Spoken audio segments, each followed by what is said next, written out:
early, aren't you? Pardon me? Well, gambling doesn't start till 9 o'clock. I'm not here to gamble. That's a relief. I have to take that. Well, I'd take it as a compliment if I were you. Our coffers seem to dwindle every time you play.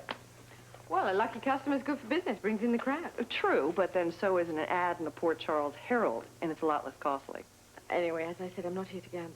Okay, then what can I do for you? I'm here to see Luke, actually. Oh. Well, he's over at Kelly's having coffee with Bobby right now. Do you expect him back soon? Well, I hope so. We're due to open in an hour. Do you want me to give him a message for you? No, it's all right. Thank you. I want to speak to him personally. That sounds important. It is. If you don't mind, I'll wait. I mean, what could I do? The guy gives me a $50 tip, and he wants me to sing. I've been working on the railroad 3 times, so naturally, I'm going to sing it 3 times. Except I have to tell you, everybody here got so upset about it, but they got over it soon. I'm sure they did. Yeah, that's true. Oh, well, hello, you handsome devil, you. I hear you wanted to see me. I have to talk to you.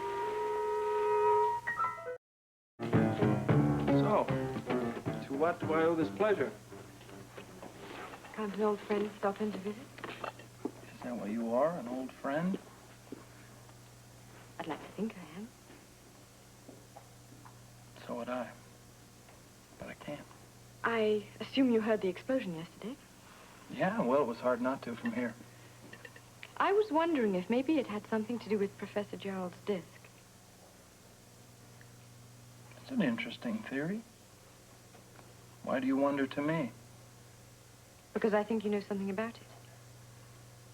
All I know is what I read in the papers. I'm really trying to give them up. Well, let me tell you something that hasn't been in the papers. The disc is missing. Okay. Isn't that your, husband's territory? He knows about it. Then why don't you talk to him about this? Because I want to talk to you. Why? Holly, why? I'm just a run-of-the-mill casino operator. My expertise lies in avalanches and in gambling. Well, I think you're gambling with much more than you bargained for. I don't think so. Luke, I'm worried about you. Whatever's going on here is very dangerous. Come on, English. It's a little risky to run a casino, but I wouldn't call it dangerous. That's not what I'm talking about. What are you talking about? Please don't play this game with me. I'm sorry, lady. You coming in here playing games with me? I'm going to join in the fun. If you know what I'm talking about, please tell me, because it's extremely important. Oh, there you are, darling. Excuse me, I don't mean to interrupt, but I wanted to introduce you to the Sheik. This is Luke Spencer. He is the owner of our casino. And this is Sheik Abdul, Iban Hamzani. Hello. And this is his brother, Fasil. Oh, yes, Fasil. How could I forget such a lovely name? It's a pleasure to meet you. I'm quite impressed with your club, Mr. Spencer. Thank you, Sheik. I'm quite impressed with it myself. It reminds me so much of the gambling casino I enjoyed so much in London. Well, I can assure you that London will pale considerably to Luke's place once you've spent a few evenings here, won't it, darling? No doubt. The lady never lies. I'm delighted to hear that. Unfortunately, the gambling does not begin until around 9 o'clock, so I would be honored if you and your brother also would join me for dinner upstairs. You must tell me about that fascinating country of yours. I'll be delighted. Good. I may be late for a second. Take your time. We have some marvelous champagne, but I'm sure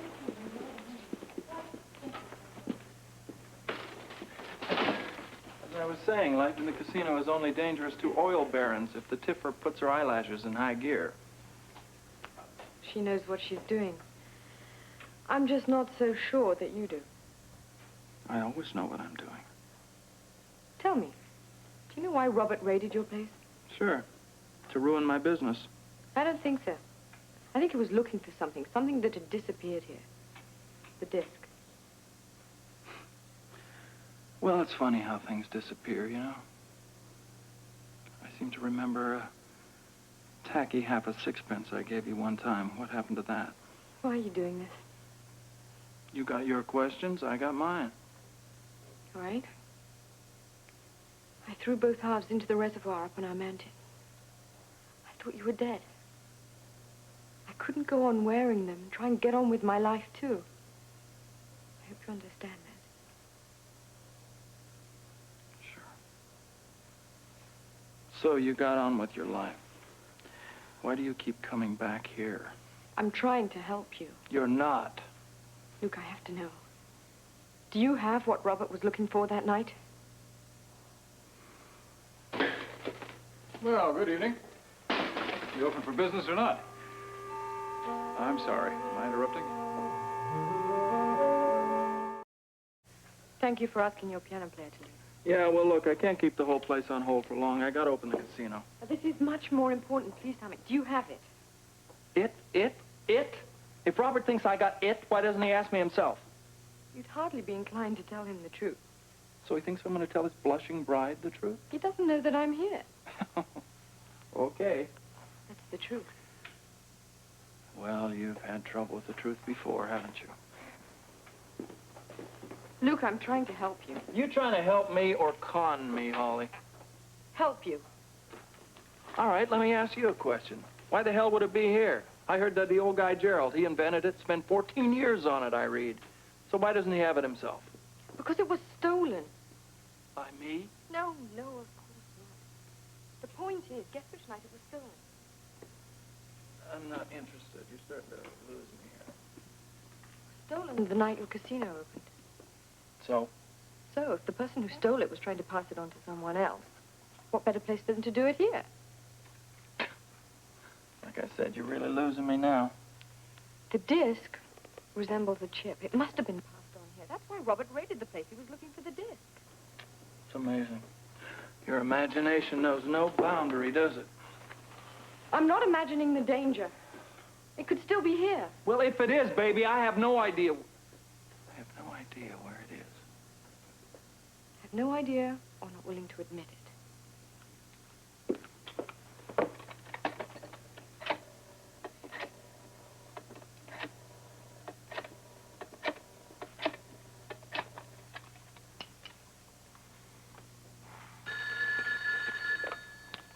Scorpio. Why did you tell her? Connie? You answer me. Well, tell who what? I'm coming over there right now, and I expect an explanation from you. Tiffany, would you get Slick to get someone to cover for me, please? Are you sick? You could say that. I don't know how long I'll be. You're not going to tell me anything, are you?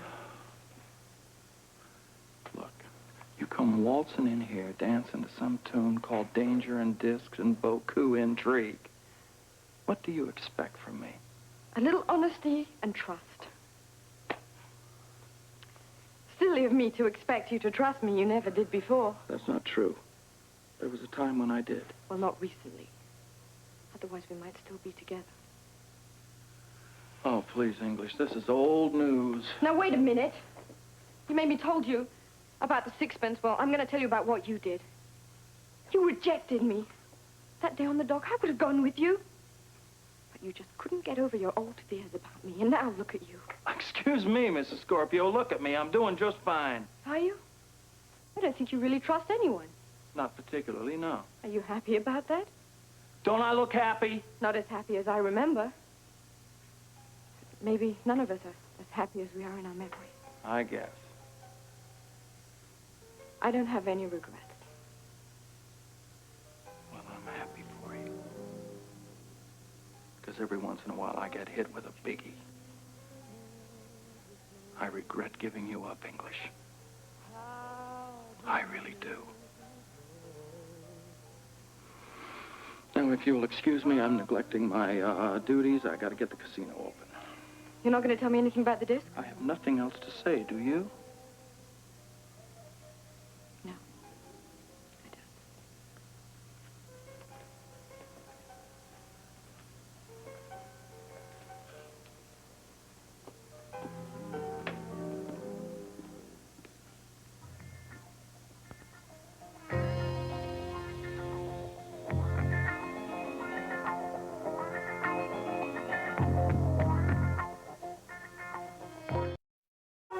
Have you totally taken leave of your senses? Well, obviously you think I have. Why did you tell Holly, of all people, that the disc was stolen? What? You know that's a blatant violation of WSB security. I didn't tell her anything. Really? Then how did she find out? Well, what makes you so sure? I just overheard her having a nice little chat with Luke about it. What was she talking to him about? Gee, nothing special. Did he have the disc? Did he know it disappeared the night his casino opened? Little things like that, you know? Interesting. How did she know it was missing? You tell me. What, did she eavesdrop on a conversation you had with Valentine? What? Eavesdrop. It's got to be it. What? The day that you and Valentine and Gerald were here. The day we were talking about the explosion? Right. Holly was here also. No, I don't recall saying anything in front of her. I think we're all so wrapped up in talking about the disc that nobody happened to know that she was standing here. She probably heard bits and pieces of the conversation and figured it all out for herself. Quite frankly, I don't care how she found out. You just get her to stop playing super sleuth. Actually, I think this may work to our advantage. How? Luke may have told us something. Or maybe she gave him more reason to keep his mouth shut if he does have the disc. Look, I'm the agent here. I'll handle Luke, not your wife. I think you'd prefer that. Or are we switching partners again?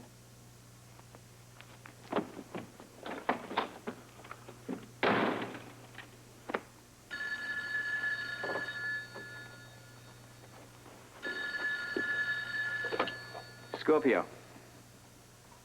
Headquarters now? Well, why? Well, can't somebody else handle that? But what is the point of having an entire police force when it seems I've got to do everything? All right, I'll be down. Bloody incompetence. Well, you're up late? I was waiting for you. Where have you been? Headquarters. Where were you earlier? At Luke's. Well, at least I didn't have to prod you for the truth. Obviously, you've been talking to Connie. I didn't realize she was moonlighting as your personal spy. She isn't. I assume she also told you what I was talking to Luke about.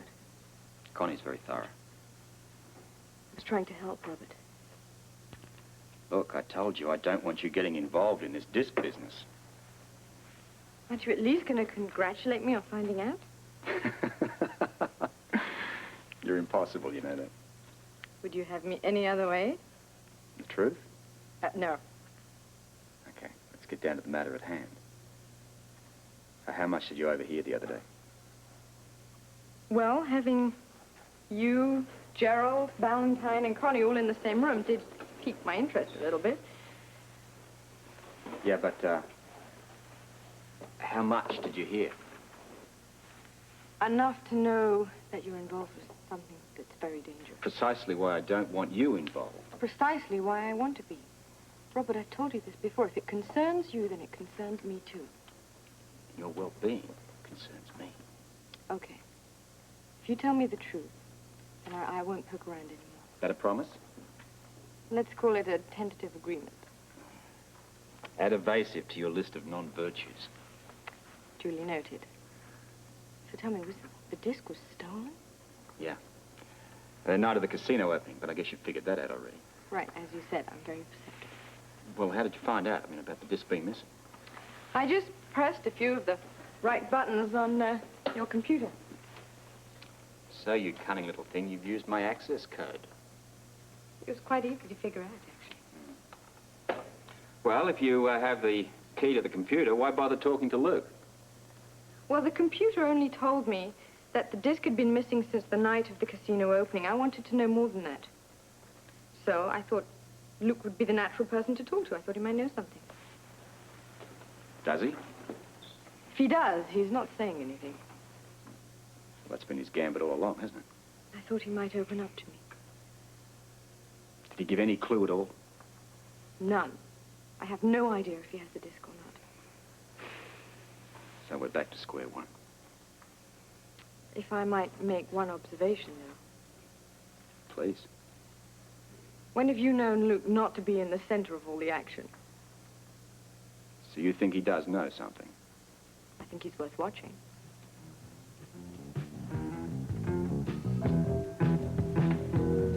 I can't believe you still don't want me to help you. I do not want your help. Now, do you believe me?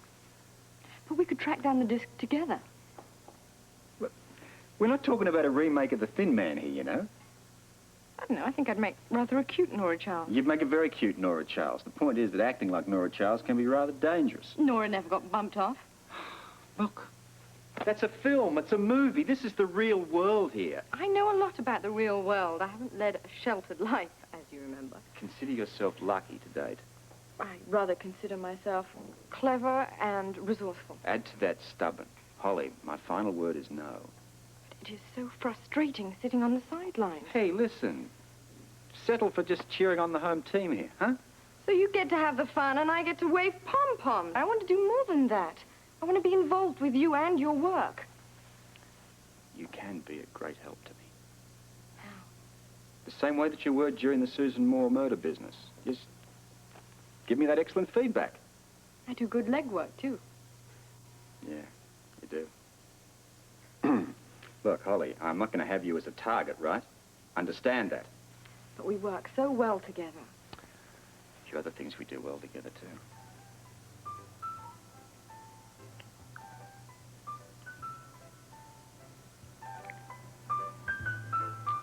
I believe this is called a diversion. Any objections? Not at the moment.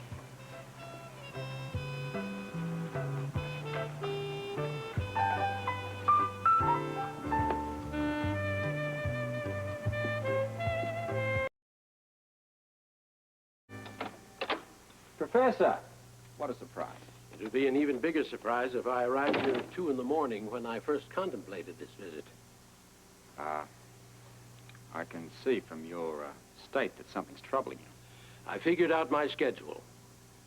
I sat down and calculated the precise amount of time it would take to complete the disc.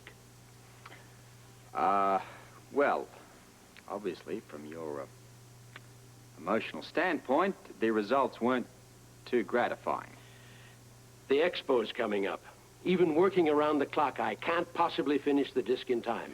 Professor, look, I've never been one to deal in absolutes now. When you say you can't finish... I can't. And I don't believe in absolutes either. But I do know my limitations.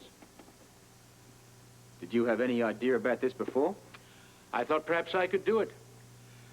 But the delays, the inconvenience of the security measures have just inhibited my progress too much. And now I know how important it is to the State Department to present Prometheus during the expo. That's why I've come to you. You must contact them and tell them it's impossible. Professor, look, I think you've had a long night, and maybe you could perhaps have a sit down. No, you don't understand. I will not be able to finish the disc in time. In short, I have failed my country. Situation. The fact is, I'm out of time, and you're going to have to do something about it. Well, not until I'm absolutely sure that finishing the project is an impossibility. Haven't you been listening to me? I performed a calculation 4 times over, and each time I came up with the same result. Impossible, right? Exactly. Okay. So, how far along are you? I've just about finished with half the microfilm. When you say just about... I'll need the other half before the end of the week. Even then, I can't be sure I'll finish. The second half of the project is more complicated than the first. Certainly twice as crucial as the first half. I could never do it alone. If we were to get you some help... I don't know. But at least that way I'd have a chance. All right, that's the problem. I'll just simply contact Ballantyne and we'll assign you with somebody that has the correct technical expertise. I need someone I already know and trust. Someone who can follow instructions quickly, and also someone I can be comfortable with. Sounds like you have somebody in mind already. Yes, sir, I have. I'm sorry, Bert. Look, I'm in the middle of something right now. Yeah, can I call you back? Thank you. There's no need to put him off on my account. Well, the problem we have here is far more extreme than the problem they have down there. I've given you my conditions. There really isn't any more to talk about. Professor, look, I realize how close you are to Grant, but wouldn't you be better off with maybe someone with a little more scientific expertise? No, I would not. Grant has all the expertise I require. Medical doctor? who also happens to have a very strong background in physics. But that's only the part of it. Yeah, I know. You can trust him. I don't even know these scientists in Washington. Well, the thing is about these scientists in Washington is that they have the security clearances. It may be difficult to get Grant one. I don't care. That's the only chance I'm giving you. Do what you have to do with this security business, but get me Grant. You realize this could delay things somewhat. Only while you're getting him clearance. Once he's in the lab with me, at least I have a fighting chance to finish this thing in time. What if I can't get him a clearance? Will you settle for someone else? No. I know that a stranger would only hinder my progress. Now, Robert, I know you have powerful friends. If anyone can hurry a security clearance on Grant, it's you. I'll have to discuss this with Valentine. Well, I wouldn't wait around. I tell you now, you discuss this with no one until I have got a clearance from Valentine. All right. If that's what you require, you know where to find me. Just you be sure to tell Valentine what I said. It's Grant or no one. Valentine, please. It's Robert Scorpio. Look, I don't care who he's in conference with. Interrupt him. I'm authorizing you to, all right? Okay. Just get him this message. Tell him Scorpio called and it's about Professor Gerald and Grant Putnam. He'll understand. Now, I will wait for his call. You got it?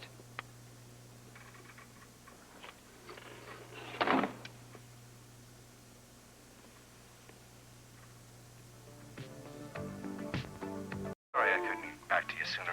State Department meetings this afternoon. What's up? Bad news, I'm afraid. Gerald was here. He says he can't finish the second disc in time for the expo, unless, of course, we find him an assistant, and he's insisting upon, Grant Putnam. Putnam doesn't have a security clearance. Well, I tried to explain that to him, but he seems to be adamant. It's Grant or no one. Now, if it's no one, we have no Prometheus disc to display at the expo. All right. All right. Give him his doctor. But look, Putnam doesn't take a step into that lab until he has complete security clearance. Yeah, of course. It shouldn't be a problem. I'll use my computer. And Robert. Yeah? Start on it right away. I mean, I don't think you should keep the good professor waiting. I'll get right on it. Let's hope that Dr. Putnam knows what he's getting himself into. I doubt he has any idea. Call me with the results. Right away.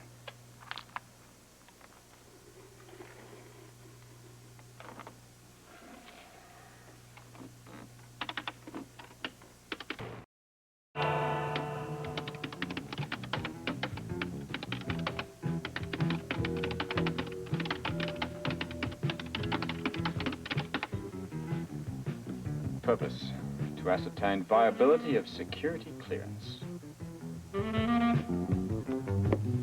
I'm a trained observer. Now, just take that, for instance. Grant was looking at his watch. I was? Am I keeping you from something? No, not at all. As I said, I was just going out to take a walk. As for why I reacted strangely when you mentioned skeletons in my closet, it's really very simple. Of course. I mean, it's just a natural reaction. This security clearance business can get rather personal. Some people don't like having their past dredged up. So, you were checking my reactions?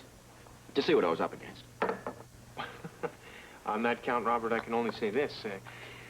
There are no skeletons in my closet.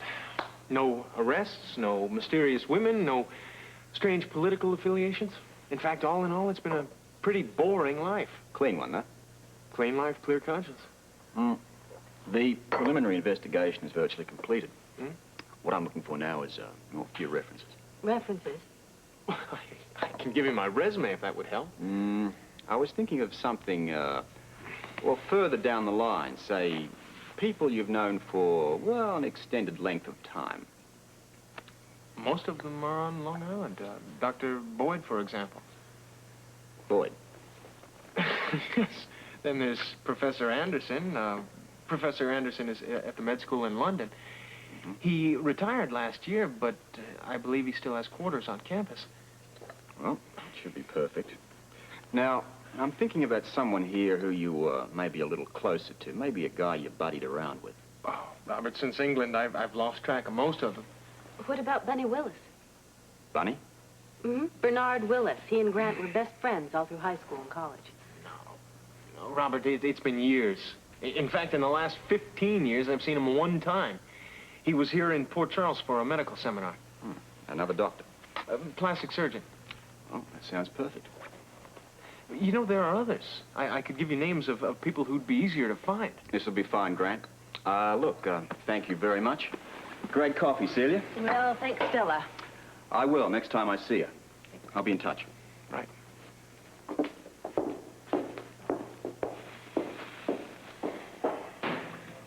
Grant. See, I'm going to take that walk right now. See you later.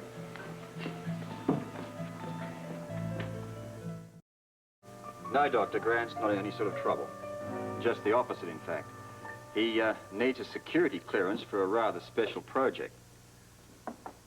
Yes, I know. He's one of the most trustworthy people I've ever known to. Well, look, thank you, Dr. Boyd. Of course. Yes, I'll give him your best. Bye-bye. Subject. Miss Anderson, currently residing Cambridge University.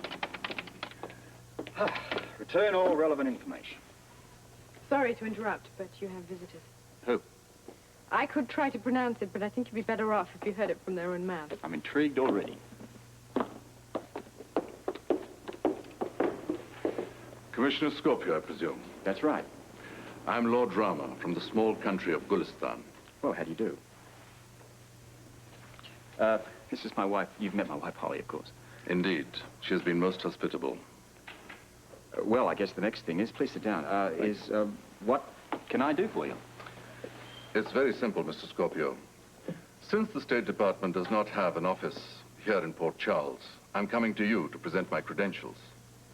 As you must already have determined, we are here for the International Exposition. Our country has a small but nonetheless significant pavilion.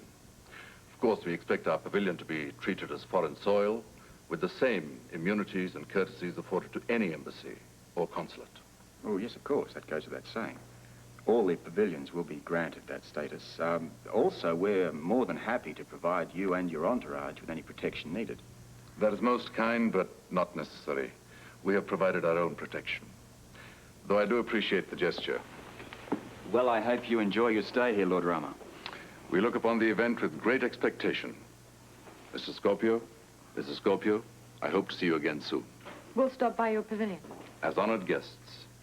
Good day, my friends.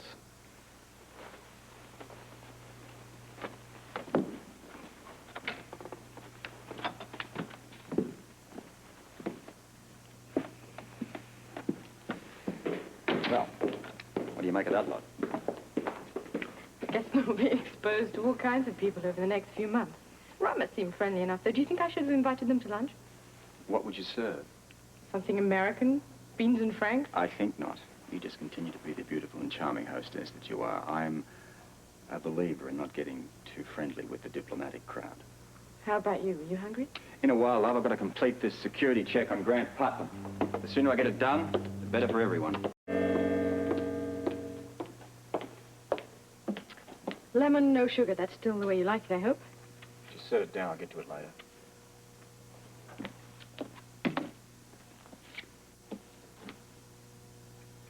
You're welcome. I'm sorry, love. Thank you. What's wrong? You've been glued to that monitor all morning. It's this, security check I'm working on. One of the people I've been given seems to have disappeared. A doctor. He attended a medical seminar and then took leave of absence. Well, doctors are under a lot of pressure. Maybe the stress got up to the point where you couldn't take it anymore. That would explain the leave of absence. But he's left no forwarding address and no number. In fact, nothing. Well, if you really want to get away... No one's seen him since. That is a dead end. Are you going to find another reference? Well, I guess I could do that. It'd be easier if I called in the WSB and let them help. You're suspicious. Let's just say that I'm a touch curious. Well, let me know how it turns out. Mm-hmm.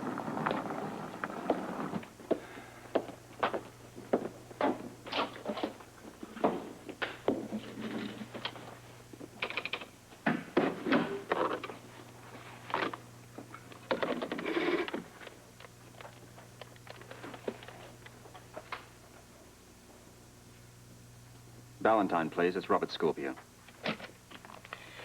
Yes, Robert. Something to report on the security check? It's going very smoothly. Putnam seems perfectly clean. So, I'll give him clearance and we'll get going on this thing. Before you do that, you should know there has been a slight hitch. One of the references he gave me, a Dr. Willis, seems to have disappeared. Now, he was here for a medical seminar, saw Grant, went back to San Francisco, took a leave of absence, and no one's seen him since. Okay. How do you want to proceed? If it's possible, I'd like you to use some of your extensive manpower to help track him down. Willis. Dr. Willis, nicknamed Bunny. I'll send what I've got down on the computer for you. Fine, fine. In the meantime, we'll hold off clearance on Grant. There's a slim chance, if any, that this is all somehow connected. Yes, I know. But this is just too important to take any risks, Robert, right? Right.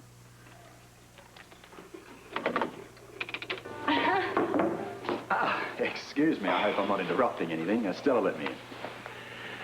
No, Robert, no, don't be silly. You know you're always welcome here. What I can we just do? wanted to let you know that the security check is almost finished. Almost? Well, now, wait a second. That almost has the sound of a delay to it. Well, it's one small detail, but it shouldn't be a problem. However, it is going to take a little longer than expected, and that, of course, means that you won't be able to start working for Dr. Gerald just yet.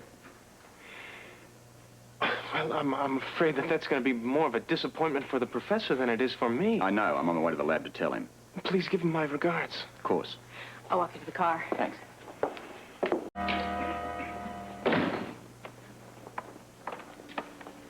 There you are. I was getting worried about you. Busy day. Would you like to tell me about it? Some other time.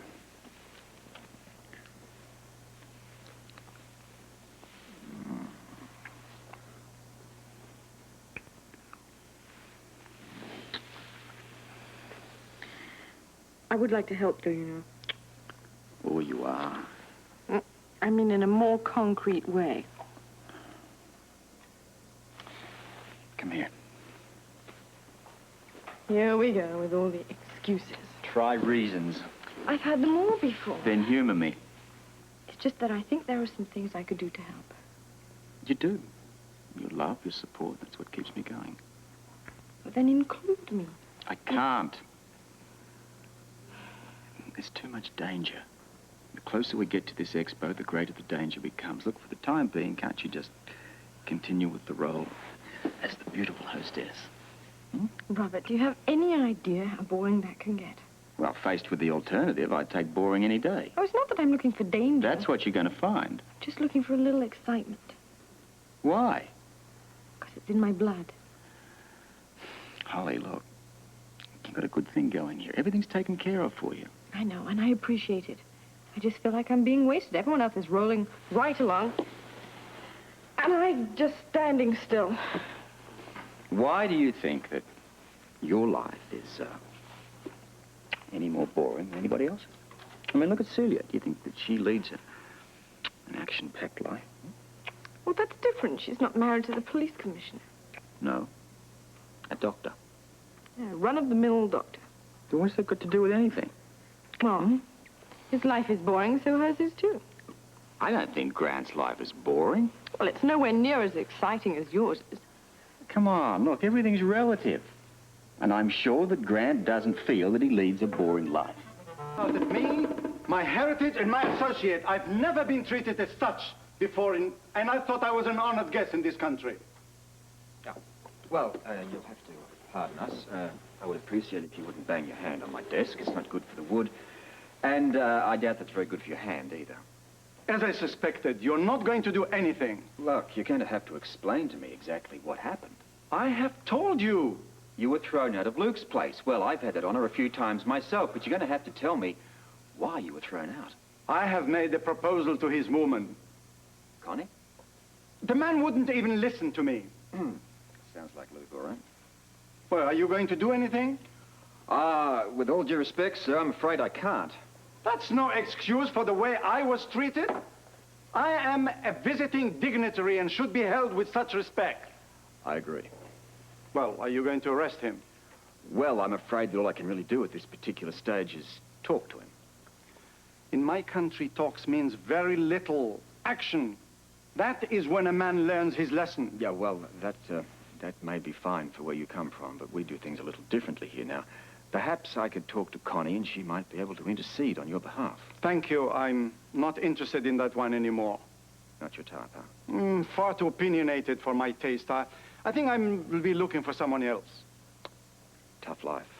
I mean, being a sheik and all. Well, you know, it has its disadvantages. And its advantages. You will take care of Mr. Spencer. Well, as I said, I shall have a talk to him. And as I said, Mr. Commissioner, talks means very little.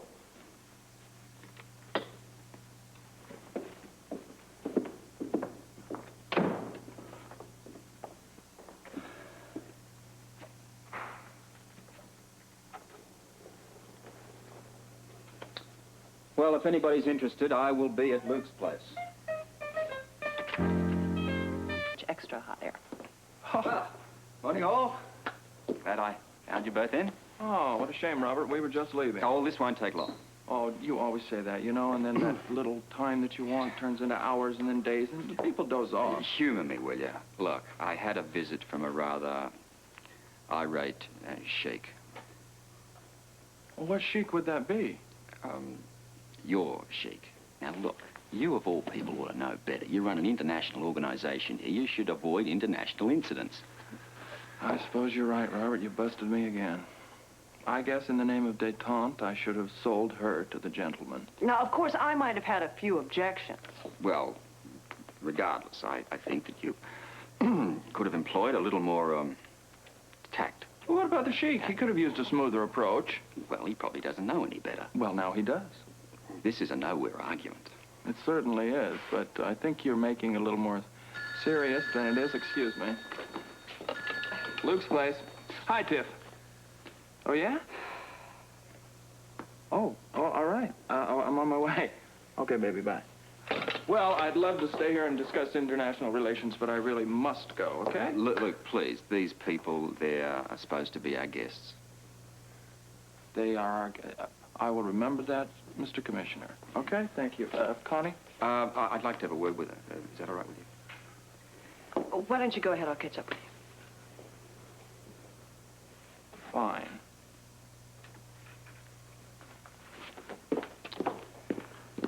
You're a rather hard person to get hold of. Ask the sheik. He tried all week.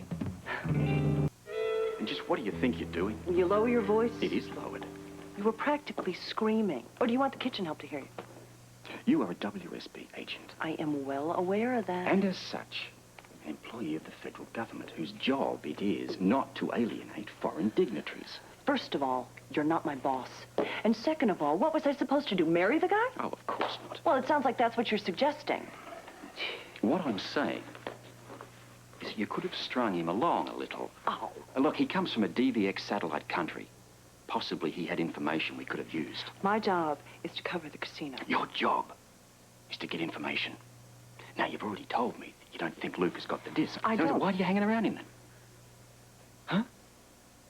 Or, let me think. Has this job ceased to be one of professional duty and become one of personal choice? Well? It's none of your business. Oh, I think it is. But I'm not going to interfere, Connie. I'll just tell you this, though. Watch your step. Getting involved with Luke, it's going to upset your perception and limit your ability. Really? How would you know? Professional experience. It happened to me.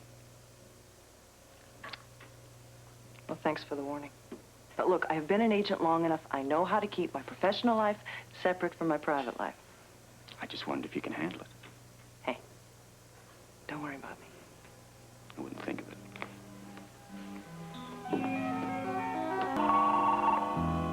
Right, I'm coming already.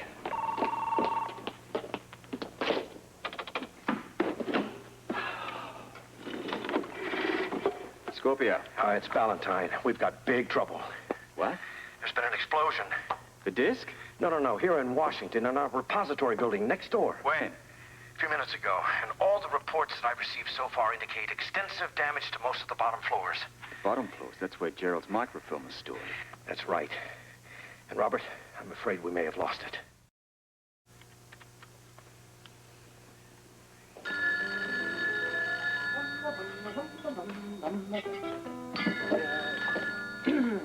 Luke's place? It's Robert. We have an emergency. What happened? Valentine just called me. There's been an explosion in the WSB repository. When? A few moments ago. They haven't had time to take stock yet, but the damage seemed rather extensive. The microfilm? I don't know about that yet. Valentine wants us on the next flight to Washington. How the hell did the DVX penetrate there? I guess that's what Valentine wants us to find out. You know, if I weren't so concerned about the microfilm being possibly blown to smithereens, I'd be feeling pretty smug right now. Oh, why? Why? Valentine read us the riot act when Gerald's lab was penetrated. I'd like to know how he explains this. If I were you, I wouldn't ask. Okay, what do we do about Gerald? Let's leave him out of this for now. Okay, he's not going to be too happy. No. Valentine would rather we didn't worry him. Well, he's going to find out sooner or later. Let's not jump the gun. We may find that the microfilm is safe. Yeah, and we may find out it's completely destroyed. Then we'll tell him later. Look, there's a flight out in 20 minutes. Can you make it? Yeah, I'm on my way. See you at the airport. Holly? Holly? Luke!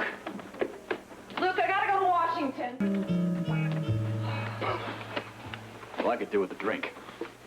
Well, let's just sit down here and try to figure this thing out. Well, there isn't much to figure from what I can see. A bomb has extensively damaged the repository. Well, let's just hope that the microfilm hasn't been destroyed as well. My men are going through that wreckage. They'll come up with something. Well, that's going to be like looking for the proverbial needle. If it's there, they'll find it. Was the microfilm in any sort of a special container? Yes, in a locked file drawer. Bomb-proof? Strong enough. Oh, it would have to be incredibly strong. I mean, that blast pretty much took out everything. Yes, everything, including the area that the microfilm was in. Yeah, so it would seem. From what we can see, that bomb blast was centered right near the door where the microfilm was stored. Now, of course, there is the off chance that the microfilm's safe. Why do you say that? Did you see something down there? No, I'm just trying to be optimistic. Well, that's fine, but let's back it up with facts. This is not a fairy tale, Connie. I'm sorry. Anybody apart from your secretary killed? No, fortunately. You know, she must have been right outside the door when that bomb went off. Yeah, terrible. How long has she worked for you? Quite a while. Marvelous girl. Excellent secretary. Checked out. Thoroughly. Look, I'm not that sentimental, Robert. Matter of fact, I've got another report working on her right now, even as we speak. Just trying to be thorough. I understand. Did she have a reason for being there? No. None at all. Now, look, I know what you two are thinking. Valentine has been behind the desk too long. Can't even recognize the DVX when they're right under his nose. Happens to the best of us. It shouldn't have happened at all. Damn it!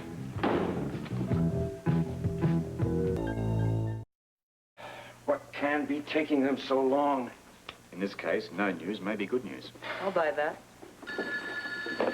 Valentine. What? When? Look, I want that report on my secretary on my desk tonight. Connie, call Gerald. The microfilm on the Prometheus disc has been destroyed.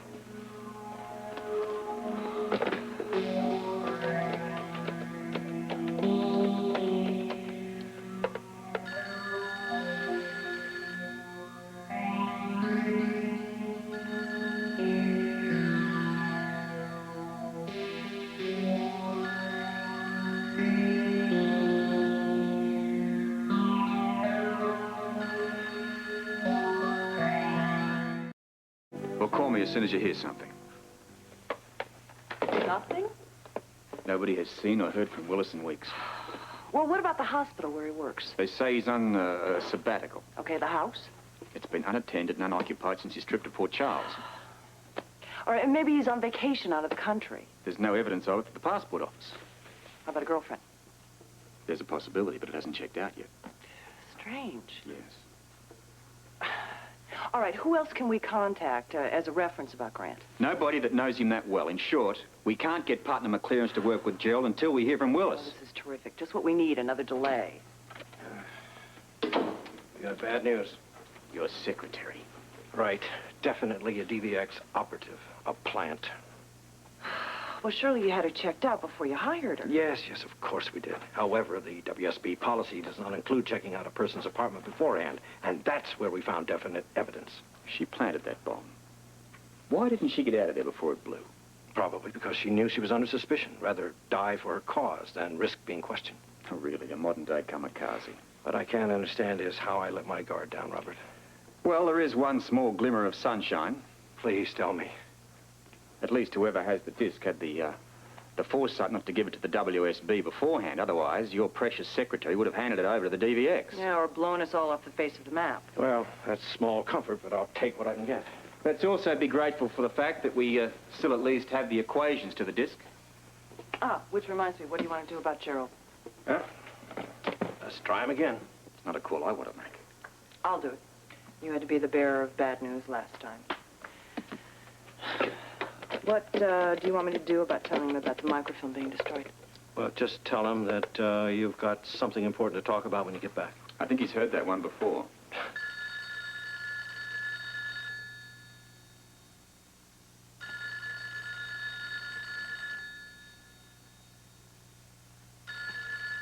No answer. Try his apartment. He's probably lost faith in us by now. Well, we can't blame him, can we?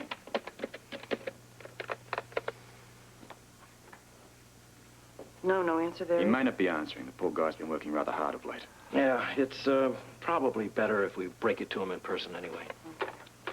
Well, it's a little late. We've missed the last shuttle back. Nope, not to worry. Look, there's a morning briefing session I want you two to attend. I've already booked your hotel suites. Well, in that case, I better call Holly. Tell her Now, wait, before you do that, there's one thing I want to make very clear to you, both of you. Since this microfilm has been destroyed, it has become even more important that we find the disc and... Why was it shot down? Was it mistaken for a... Nothing like it one bit. Well, that's why we're here, to deliver the good news in person. Come on, when we tell him that the DVX not only infiltrated WSB headquarters, but blew up all of his notes, he's not going to trust us. Well, he has to now, more than ever. The guy could be in very real danger. Look, work all this, will you?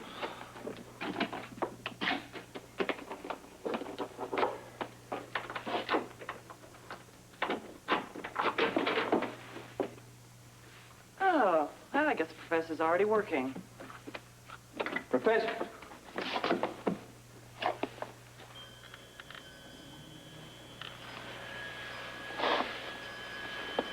He's dead. Yes? Excuse me, is this Dr. Gerald's office? Who is this? Oh, I'm sorry, I must have the wrong number. I was trying to reach a Dr. Hector Gerald. I'm afraid he's unable to come to the phone right now. May I ask who's calling? This is Celia Quartermain Putnam. I just wanted to say hello, but if he's busy, you don't have to bother him. I'll just try to reach him some other time. Oh, that'll be fine, Mrs. Putnam. Thanks. Celia Putnam. What did she want? And she called to say hello. She said she'd try him later. Well, she's out of luck, isn't she? Yeah, well, she's not the only one. I take it you didn't find anything? No. Microfilm certainly isn't in his belt. What about the new disc he was working on? Well, it could be around here somewhere. Give us a hand and let's turn the place upside down. Yeah, well, I wouldn't count on it.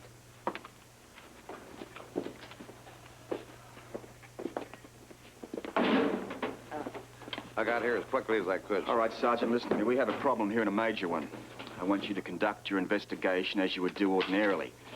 But be on the lookout for a strip of microfilm. I want you to go through this place with a fine-tooth comb, but find it. Well, if it's here, sir, we'll come up with it. The disc he was working on is gone, and I'll lay you money, so's the microfilm. I'd love to take your money, but I think you could be right.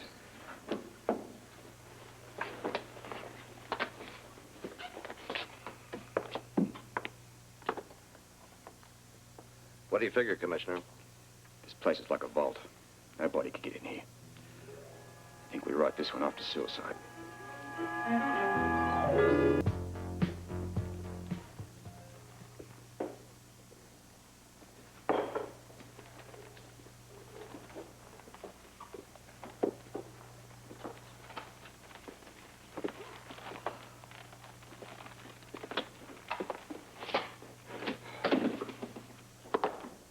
Suicide?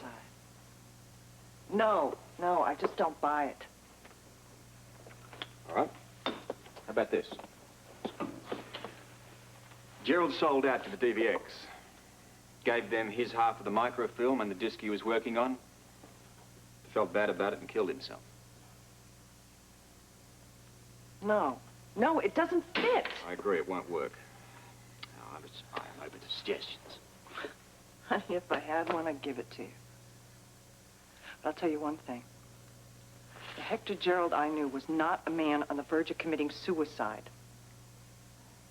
I agree. But somebody desperately wants us to think that. Yeah, apparently. What do you think I am, an ambulance chaser? I am a representative of the press. I heard about Dr. Gerald's death from one of the news reporters at headquarters. I am entitled to a statement, and one way or another, I'm going to get it. It's just what I need. Well, you better tell her something, or we're going to be stuck with her all day. Don't I know it? All right, what do you think? All right, what do we have? Suicide. He didn't kill himself. That's what I tell the press. I'm about to. However, I won't say anything about the missing disc or the microfilm. Yeah, I wouldn't. Let the paper try to figure out why he killed himself, not what was stolen in the process. And I will deal with Lois Lane. You call Ballantyne on the phone and tell him what happened. Right. I want to speak to him when you're finished. Why? I can fill him in. Not with everything you can't. There's something I have to tell the both of you. Come on, guys, what do you think this is, Poland? I have a right to know what's going on, and so do the people of Port Okay, Charles. come on, let her in, otherwise we're going to be here till Christmas. Thank you, gentlemen. Right, you want a statement? Start writing. Professor Hector Gerald is dead. Circumstances at this point are unknown, but preliminary investigation would suggest suicide. No kidding. That's it. You call that a statement? It'll have to do for now. Was there a note? Not as far as we know. Then what makes you think it was a suicide? I can't say it this time. Come on, Commissioner, you're backpedaling. What are you afraid of? Jumping the gun. Who are you covering for? Myself. I confess, I did it. Your crack reporting has done it again.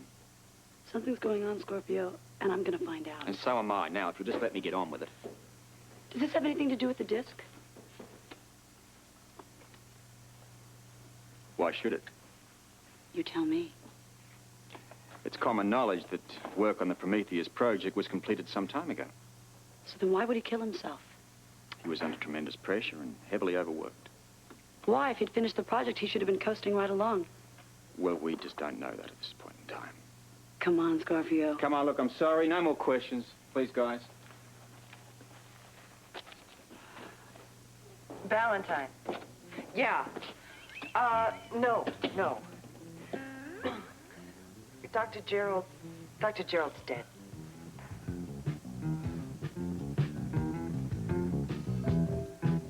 Yes, sir. No, he wants to talk to you, too. Just a minute. Ballantyne. Hi. She's filled you in? Actually, there is one small detail that Connie didn't mention because she didn't know about it.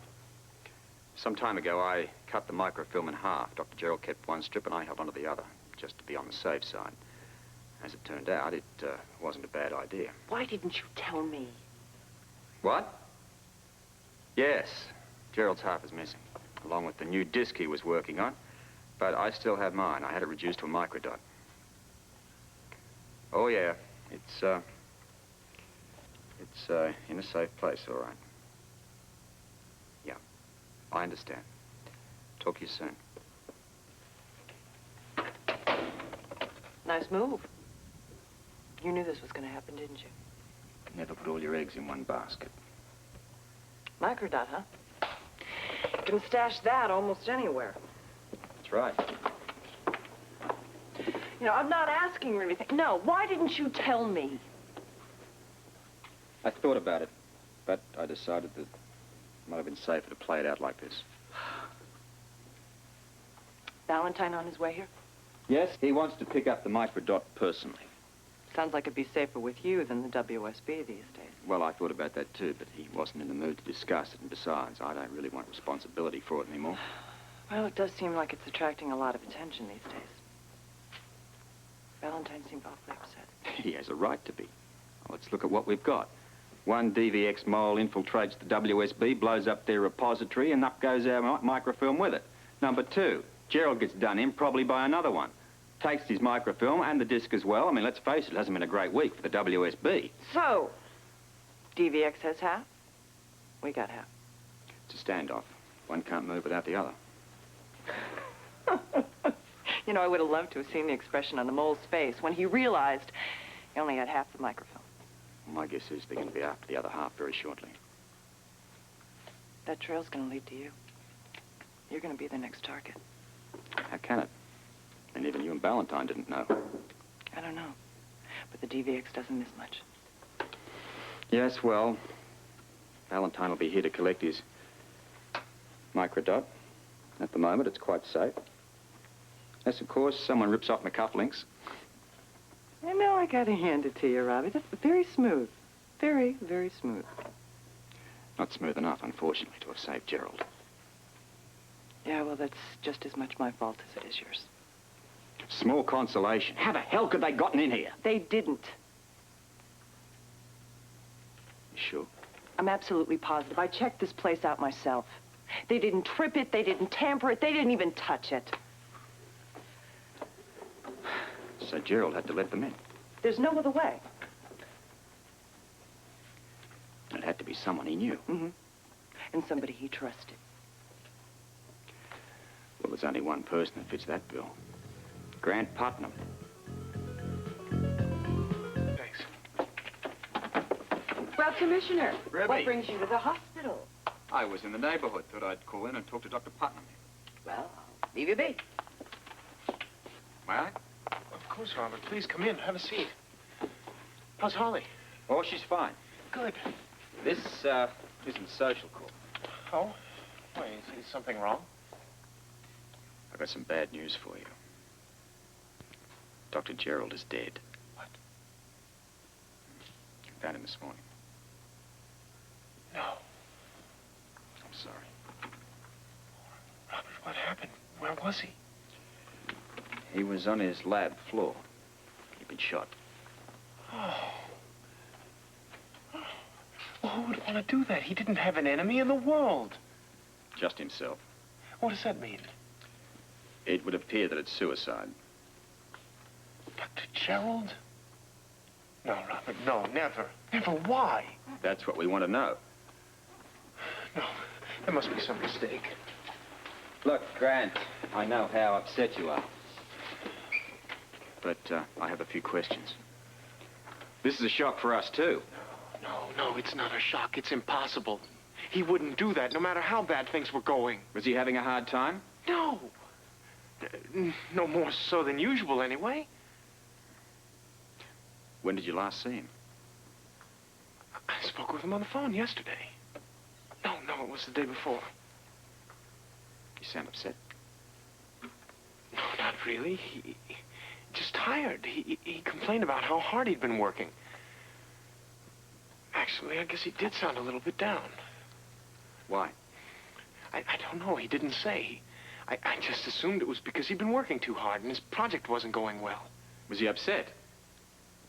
I suppose so, yes. I didn't think much of it at the time, but I remember I worried about him later that day. Any particular reason? He seemed so remote. He was very distant. You know, Robert, Professor Gerald and I are so... We were so close. I didn't understand it. Grant, listen. Did he say anything? Any comment that may have led us to this apparent suicide? Anything which may have been innocent at the time now takes on a whole new meaning. Yes, I was just thinking that. Oh, if I'd only known then what I know now, I might have been able to help him. Looking back, his whole conversation seemed so filled with despair. Oh, God, how could I have been so insensitive to the man? I thought he was just frustrated about his project. Can't blame yourself. I was his friend. I should have recognized it. I should have known something was wrong. So you believe that Dr. Gerald could have committed suicide? No, I don't believe that. Never. But he was He was under a great deal of pressure. He was terribly worried about something. Any idea what? None. He was such a vital man. He was so full of life. I can't imagine anybody less likely to commit suicide. Could the world have seemed so hopeless to him that... Oh, no. What? Robert, that's why he was changing his will. He was preparing to leave us, and we didn't even realize it. He knew then that he was going to... that he was going to kill himself. He even asked us to name our first child after him.